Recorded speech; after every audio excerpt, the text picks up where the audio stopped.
Jiaganj two Lalgola part 2। তো বন্ধুরা আমরা জিয়াগঞ্জ এসেছিলাম ডাক্তারখানা, কারণ সাবিরের কিছু সমস্যা ছিল তার জন্য।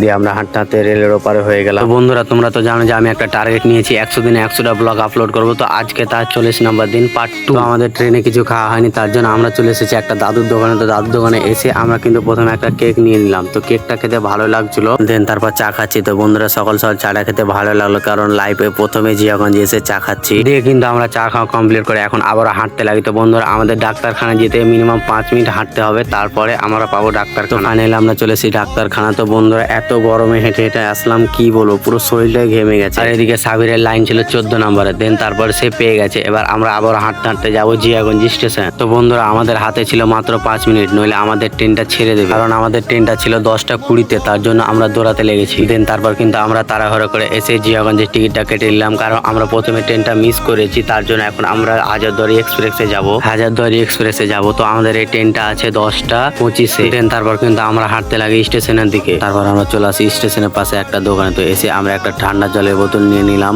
জল খাওয়ার পরে এসে দেখছি যে আমাদের হাজারদুয়ারি এক্সপ্রেসের ট্রেনটা চলে এসেছে। তো ট্রেনটা প্রায় 10 মিনিট লেট করেছে, যেখানে আসার কথা ছিল 10টা 25-এ, সেখানে এসে 10টা 35-এ। তো ট্রেনটি থামার পরে লোকজনে আটছে না, তো ভাবছি কিভাবে ট্রেনের ভিতরে যাব। তো কোন রকম করে আমরা ট্রেনের ভিতরে চলে এসেছি। তো ট্রেনের ভিতরে এসে দেখছি যে কোনো সিট ফাঁকা নেই, তার জন্য আমাদের দাঁড়িয়ে যেতে হবে এখন লালগোলা স্টেশন। দেন তারপর কিন্তু আমাদের ট্রেনটা ছেড়ে দেয় লালগোলার উদ্দেশ্যে যাওয়ার জন্য।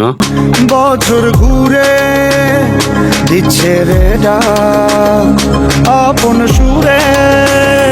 দিয়ে কিন্তু আমাদের ট্রেনটা চলে আসে লালগোলা। তো বন্ধুরা আমাদের রেলওয়ে পার করে যেতে হবে ওপারে, কারণ আমাদের ওপারে অটো নাইলে টোটো ধরতে হবে বাড়ি যাওয়ার জন্য। তো দেখতে পাচ্ছ লালগোলাতে কত ভিড়, তো শুধু রাজমিস্ত্রি আর রাজমিস্ত্রি। তো আমরা অটো পাইনি, তার জন্য টোটোতে চেপে গেলাম বাড়ি যাওয়ার জন্য। তো বন্ধুরা ভিডিওটি আজকে এই পর্যন্ত। কেমন হয়েছে অবশ্যই কমেন্ট সেকশনে জানাবে। ভালো থাকো, সুস্থ থাকো, টাটা বাই বাই, দেখা হচ্ছে নেক্সট ভিডিওতে।